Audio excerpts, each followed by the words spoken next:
Welcome to another edition of Dungeons and Social Distancing with Nerdarchy. Today we're going to talk 5th edition Dungeons & Dragons, the Paladin. Welcome to Nerdarchy. For nerds, by nerds. I'm Nerdarchy's Dave, and as usual I'm hanging out with this nerd. Nerdarchy's Ted. You're not going to have to use that divine sense to find your next D&D video if you smite that subscribe button. And if you really want to get those Nerdarchy videos, take an oath to that notification bell. Before we jump into our Paladin video, you might notice that this video looks a little different than our Nerdarchy videos usually look during our Dungeons of Social Distancing for the Nerdarchy videos. We are observing social distancing. Obviously, we want to be safe, and we want to keep things safe because Ted's sister, my wife, is autoimmune compromised, and also we think it's just a good idea to do it. So, in the meantime, we are going to be shooting our videos remotely as we are, and we're going to do the best that we can. So the normal standard quality of Nerdarchy may drop a little bit during the coronavirus pandemic, but we want to be safe. We want everyone out there to be safe, and we want to still keep those D&D videos flowing. Yeah, it's a way to lead by example so that everyone is fully aware that we are taking part in social distancing so that everyone is safe. As a point of note, we will return to that regularly scheduled video content in that usual fashion once we are legally able to do so. So without further ado, let's get on. All right, just before we jumping into the video, let's thank our sponsor, Amazon and US Today best-selling author Danny Bell. We had the pleasure of meeting him during our trip out to LA to be on GM Tips with Satine Phoenix. We actually crashed his birthday party. Great guy, and he's also writing some amazing books in his Black Pages series. I've listened to 3 of them so far. I think I read the first one and listened to the other 2 on audiobook. They're amazing. Book 1, Empty Threat, I highly recommend you check it out. It is urban fantasy, so if you like urban fantasy, you're probably going to love this. The protagonist, Alana, in this book series has this power, magic, ability, whatever you want to call it, to jump into fictional works. Things just go crazy and wild from there. It's a lot of fun. The supporting cast in the book is great, and they come from all walks of life, especially when you consider Alana can jump into and out of fictional works. So that's a lot of fun. But not only that, the audiobooks that Danny Bell is putting out for this series are top-notch. He's got tons of great voice actors and people that you probably recognize involved. So speaking of which, in the newest book, there's an awesome cast that's being put together. And as Dave says, you might recognize these names. They've got Witten Frank, Mark Meir, Bonnie Gordon, Becca Scott, Lauren Bancroft, Kevin Kittredge, Thomas Hamilton, and Joseph Limbaugh. 3 of those we've personally gotten to meet and converse with, over our Nerdarchy career. Becca Scott is Game the Game. Mark Meir is Commander Shepard and other great works as well. Bonnie Gordon is one of the library bards, which we got to see at D&D in a castle. So a lot of fun things going on. Links will be in the description below. With that, let's jump into the Paladin. So the Paladin character class is something that, harkens back to the early days of D&D and is, while in concept, has a lot of similarities, there is definitely a different application that we're seeing now than we did in the early days. Paladin was one of those upper tier character classes that had stringent stat requirements. You needed to have a 17 charisma in order to qualify to be a paladin. So many people you just couldn't do it. You're like, oh man. So when you roll those high charismas, people began pushing you, play a paladin. But now with 5th edition, classes don't have stat requirements. So it makes it a lot easier to get in there and play them. Well, not only that, you had to be lawful good, you had to be human. It was really hard to play a paladin. Now, any race can play a paladin, any alignment can play a paladin. Basically, what it means to play a paladin in Dungeons & Dragons has completely changed since AD&D, the 5e D&D. Over the years, we've seen the restrictions lessen and lessen to where we're at the point where we are now, where there basically are no restrictions. So essentially, a paladin is a holy warrior that takes an oath. You don't even have to be associated with a god anymore. We have headers like Cause of Righteousness, Beyond the Mundane Life. So it speaks a lot to what these characters are and to back to what they were without the kind of baggage. So you can take those parts of the paladin and play them or not. You can make it however you want, really. So this is a martial character class, which comes with a die 10 hit die per level. You're proficient in all armor and shields. You get simple and martial weapons. You don't get any tools. Your saving throws, despite this being a very martial class, you actually get wisdom and charisma. So, kind of leans heavy on, putting higher stats in your physicals and being able to rely on your saving throw bonuses for your mentals or however you want. And then you get to choose 2 skills from athletics, insight, intimidation, medicine, persuasion, and religion.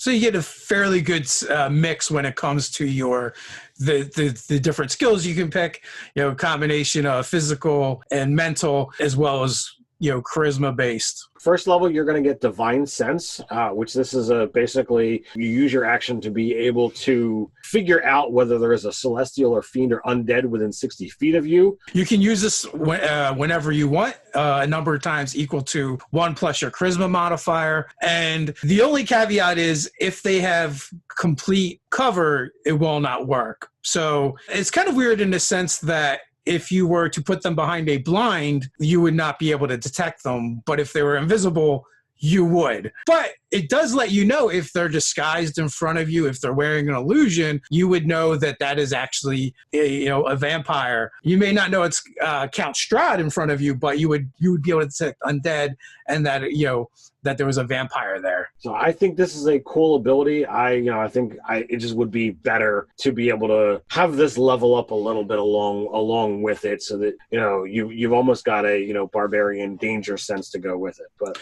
alas, it does not. It's a great utility ability. The next thing you're going to get first level is Lay on Hands. And that is you get to heal someone by touching them using your action. And it is going to be 5 times your level in hit points that you can dispense however you want amongst however many people you want. And also you can spend 5 at a time to remove disease or 1 instance of poisoning. You would have to do them each separately. So if they had disease on them, and they were poisoned, that would cost you 10 points. If they had several different poisons they were subjected to, you would have to do each one individually. Second level, we're going to get another variety of abilities. First off, you get a fighting style, and you have the choice between defense, dueling, great weapon fighting, and protection. So very thematic there with their fighting style. Basically, you're going to probably be fighting in melee with a big heavy weapon or with a sword and a shield, and their fighting styles are based around that. They're also going to get access to spell casting at second level, and they are a half caster. So this, this means you're not, getting the full gamut of spell casting ability, but you're getting a decent chunk. Now, much like the other divine casters, they prepare their spells, and it's going to be their charisma modifier plus their level. That's the number of the spells they can prepare. But each day they get to change out their list to whatever they want. It's not like a wizard or a sorcerer where they have a limited selection. The whole entire list of paladin spells is open to them. Their spellcasting ability is going to be charisma. So when figuring out the DCs, or if you have to make an attack roll, it's going to be your charisma modifier that it's going to be based off of. So like clerics, the paladin does have the ability to use a spellcasting focus. They can wear an amulet, as many clerics do, or it can be emblazoned upon their shield. So when you've got a sword and board fighter, you've got the ability to just have that there ready to go, and therefore it's always at the ready. Yeah, the nice thing about that and the advantage of it is you don't have to have a hand free in order to manipulate spell components. So that's super handy for them. But we're getting into their next ability, which probably means that first ability, or that ability we just talked about, really doesn't get used much at all, and that is Divine Smite. They also get at second level. That is when they hit it with a melee weapon attack, they can expend a spell slot, and they will do a die 8 of damage plus the spell slot. So a first level spell slot would be 2 die 8 of radiant damage when they strike, and that goes up by an additional die 8 if it so happens to be a fiend or undead. It maxes out at 5 die 8 or 6 die 8 if we are talking about fiends and undead. So third level, you're beyond getting access to your subclass. you're going to gain the ability to be immune to disease. Which, speaking of your subclass, at 3rd level, that's when you take your oath. That's when we're going to choose. We'll get into the oaths a little bit later. Also worth mentioning as well, that's when you gain access to your oath spells. The nice thing about that, we talked about prepared spells earlier. Well, your oath spells are always prepared. You don't have to prepare them. They're always at the ready to go. So for each level of oath spell you get, essentially you get to know 2 more spells. And you're going to get subclass abilities at 3rd, 7th, 15th, 18th, and 20th for whatever sacred oath that you have taken. Now, 5th level, you are a martial character, so that's when extra attack comes into play. So instead of getting 1 attack when you take the attack action, you can now have 2. 6th level, you're going to get Aura of Protection. This is going to give you your Charisma modifier to saves. And that's in a 10-foot radius that affects yourself and your allies or any creatures that you choose as well. Also with that Aura Protection, at 18th level, that will extend out to 30 feet. That is super helpful because then you can now have your paladin kind of be the epicenter of your party, having the ability to heal, smite your enemies, and giving everybody a high bonus, preferably to all of their saves if they've gone and maxed out that charisma. Now, 10th level, we get another aura, and that's the Aura of Courage. And you and your allies within 10 feet of you cannot be frightened. And again, just like the other aura at 18th level, it also bumps out to 30 feet. So at 11th level, you get Improved Divine Smite. You add an extra 1d8 radiant damage on melee weapon damage. So basically, as a paladin now, whenever you make an attack, you are always smiting. As we mentioned before, you max out at 5d8 and 6d8 damage. Well, now that's going to be a 6 and a 7, so that's a lot of damage. 14th level, we're getting Cleansing Touch. You use an action to end a spell on yourself or another creature, and you use that Charisma modifier once per long rest, or a number of times equal to your Charisma modifier per long rest. Now that is all the abilities you get for the basic paladin.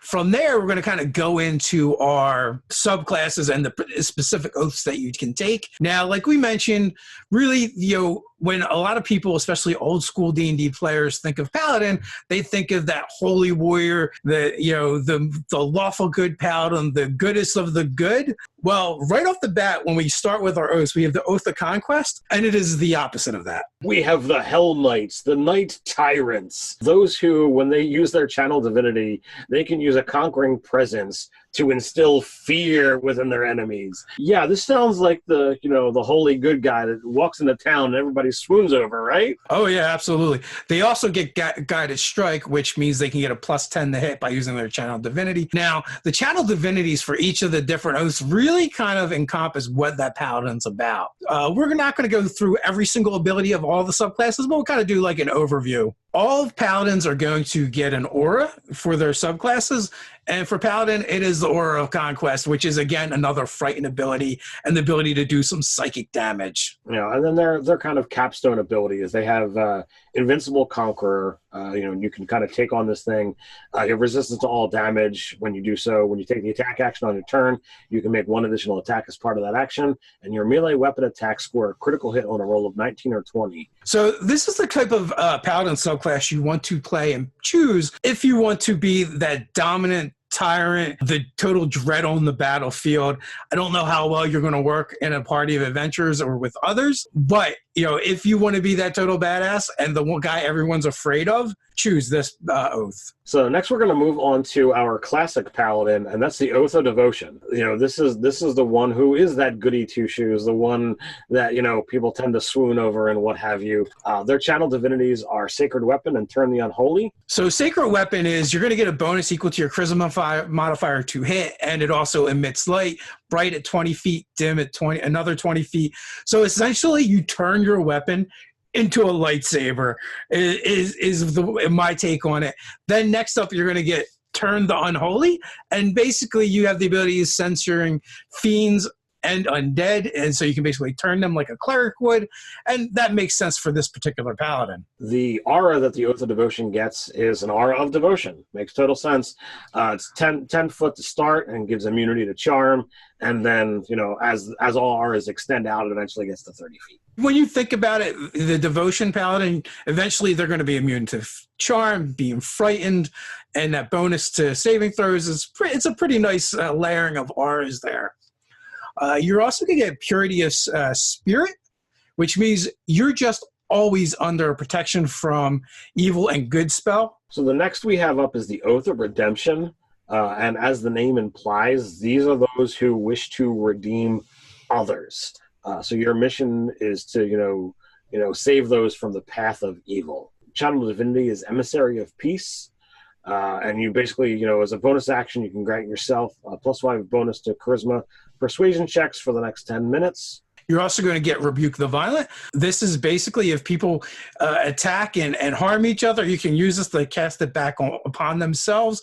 This particular oath makes me think of, I don't know if folks are fans of the Dresden Files like we are, the Knights of the Cross, who believe that no one is beyond redemption, and they try to redeem even the most evil of beings and people in that book series. At first I thought, these are definitely devotion paladins, but then they came out with redemption. I'm like, no, these must be truly the Knights of the Cross from that series. So it's definitely an interesting take, and you can do a lot with it. For instance, it makes me think of maybe you had a sordid past, and those are the kind of people that would maybe turn to this type of oath. So their aura is that of the Guardian. When a creature within 10 feet of you takes damage, you can use your reaction to magically take that damage instead of the creature taking it. The feature doesn't transfer any other effects that might accompany the damage, and this damage can't be reduced in any way. And of course, with all auras, it eventually goes out to 30 feet. Again, just doubling down on that idea that you would take harm upon yourself rather than let it happen to others. So the next one we have is the Oath of the Ancients. And this is the one that is, nature or Fey Court's champion, the Green Knights. These are the champions of the Fey Wild, if you want to really go into that aspect. I dig these ones, probably the most because, to me, I think they can still be a good guy, but they're very far afield from that typical, warrior of earlier editions. Yeah, I think of a mortal servant to the Seelie or Unseelie courts, which means you could be the good guy or not the good guy. But, Fae are always kind of tricksy, whether they're good or bad. So it would definitely be a different way of playing the good guy. So their Channel Divinity, they have Nature's Wrath. You can use your Channel Divinity to invoke primal forces to ensnare a foe. As an action, you cause spectral vines to spring and reach up for a creature within 10 feet of you that you can see. The creature must succeed on a strength save or dex saving throw, its choice, or be restrained. While restrained by the vines, the creature repeats a saving throw at the end of each of its turns. On a success, it frees itself and the vines vanish. It's a real cool ability that can keep your enemies pinned down, and as long as they keep failing their saving throw, they're locked in place. It's a bit of a control effect, which you usually don't get for paladins too much. Then next up we have for the other Channel Divinity is Turn the Faithless, and basically against fiends and fae you have the ability to turn them like a cleric would with undead. Their aura basically is super awesome, out to 10 feet, so your allies can get advantage with this as well. Resistance to damage from spells. That is super powerful. It is literally the most powerful aura in the game, in my opinion, for the paladins. And at 18th level, it also bumps out to 30 feet. So anytime you would take damage from a spell, half damage, nice. So yeah, and that's of course going to stack with saving throws and resistance. So I mean, technically, the wizard casts a fireball. All right, well I pass my saving throw, I take half damage. All right, I have fire resistance, so I take half damage. And I've got this thing going on. So wow. Another very cool ability to get is Undying Sentinel. So if you're dropped down to 0 hit points, instead you drop to 1. You can use this during a long rest. And they also stop getting the effects or drawbacks of old age. So Oath of the Crown, this is paladins who are devoted to king and or kingdom. Their Channel Divinity is Champion Challenge. As a bonus action, you issue a challenge that compels other creatures to do battle with you. Each creature of your choice that you can see within 30 feet of you must make a wisdom saving throw. On a failed save, a creature can't willingly move more than 30 feet away from you. The effect ends on the creature if you are incapacitated or die, or if the creature is more than 30 feet away from you. You also get Turn the Tide, and you can use a bonus action to bolster your allies and give them some hit points back. Now, this champion or this paladin really makes me think of like the Arthurian legends and Arthur himself, where, he was tied to the kingdom, to the land, and, the kingdom and well-being, reflected upon him and vice versa. So that really makes me think of this. Also, there's several champions in League of Legends that make me think of this as well. I think this is fun. I've played this one a little bit. Would love to play with it a bit more. Thematically, I really enjoy the Oath of the Crown. They don't really get the typical aura, but they do have a thing called Divine Allegiance. When a creature within 5 feet of you takes damage, you can use your reaction to magically substitute your own health for that of the target creature, causing that creature not to take the damage. And that kind of goes along with it, because I think of this paladin also being like the bodyguard to the king or to the royal line, and they're willing to put their neck out there to preserve them. I kind of see this as very similar to, the other paladin, that you can just use a reaction and you take the damage instead. But like here, it's like, nah, I'm just nobody gets it. So it's definitely interesting. Next up, we have, I would say, probably the most popular paladin, that being the Oath of Vengeance. Retribution or punishment is, the kind of theme or flavor with this particular paladin. They get a couple cool abilities. Their channel divinity, first up, is Abjure Enemy. As an action, you present your holy symbol and speak a prayer of denunciation. Using your channel divinity, choose one creature within 60 feet of you that you can see, and the creature has to make a wisdom saving throw unless it's immune to being frightened. Fiends and undead have disadvantage on the save. On a failed save, the creature is frightened for a minute or until it takes damage. While frightened, the creature's speed is 0 and it can't benefit from any bonus to speed. On a successful save, the creature's speed is halved for 1 minute or until, again, the creature takes damage. Their other channel divinity is Oath of Enmity, and that is pretty much, I hate you so much, I will get advantages on my attack rolls to hit you, which is super strong and powerful when you're talking about a paladin, because of an extra chance to crit. You stack that with the smite. They roll a lot of dice. It is brutal.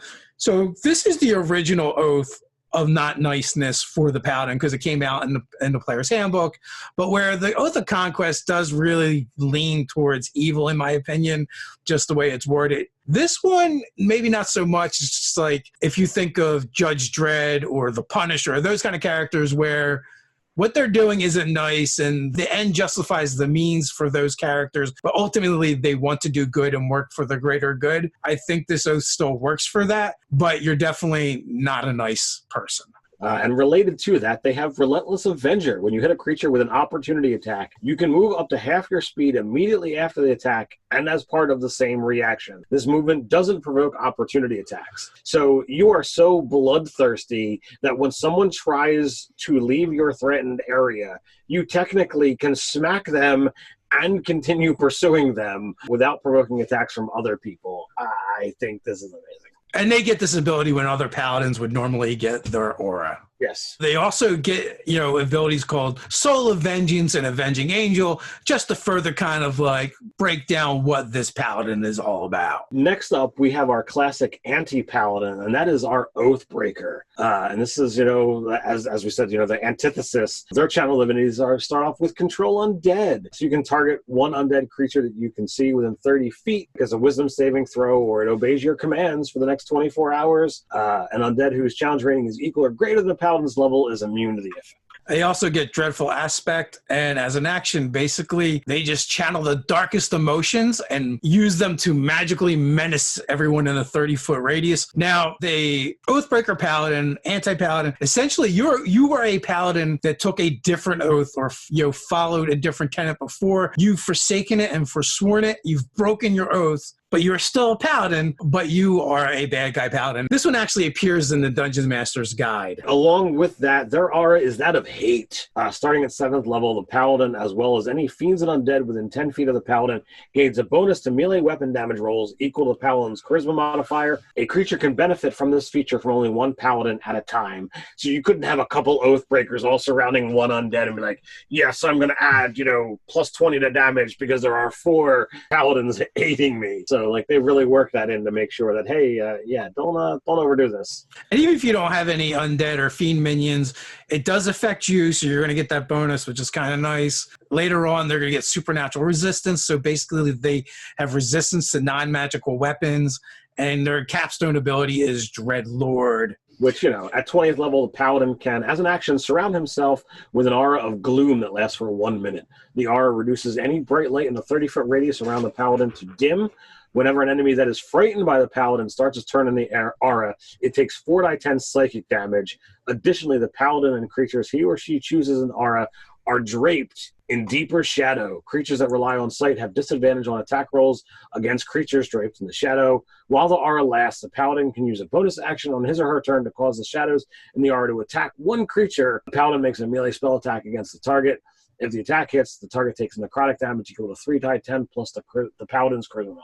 I would say, 5e D&D paladins have gone far afield from what they used to be, and now you are a paladin, you're a champion of a particular divine thing, whether it's the idea of an oath or a deity, where in previous editions it was only good gods had champions of this nature. Now, kind of like everybody can. You could be, not an oath, but you could be a champion of an ideal, like I said, which would be that oath, right? Or the god itself. And it's no longer tied to your alignment. There's no restrictions. It could be any deity, which makes sense. Why wouldn't other deities and beings have their own holy warriors or unholy warriors, as the case may be? Yeah, makes a lot of sense. I'm really happy with that particular move so that you can still have this core class of paladin and really tie in tightly what that theme of the class is, with the oath. Yeah, and from our own experience with playing paladins in our own games and seeing them, paladin is one of the most versatile character classes in the game. They tank well, they have healing ability, they do a lot of damage. If you need an extra character class in your party, you could never go wrong with it being a paladin. So if you like videos about paladins, then you might want to check out our Dungeons & Dragons Paladins Best Race to Play for 5e D&D. Those that take a sacred oath with us over on Patreon can join us for our weekly patron-only live chats. You'll also get access to our monthly 5e content for players and DMs alike. Our patrons are automatically entered into our monthly giveaways and more. So until next time, stay stay nerdy.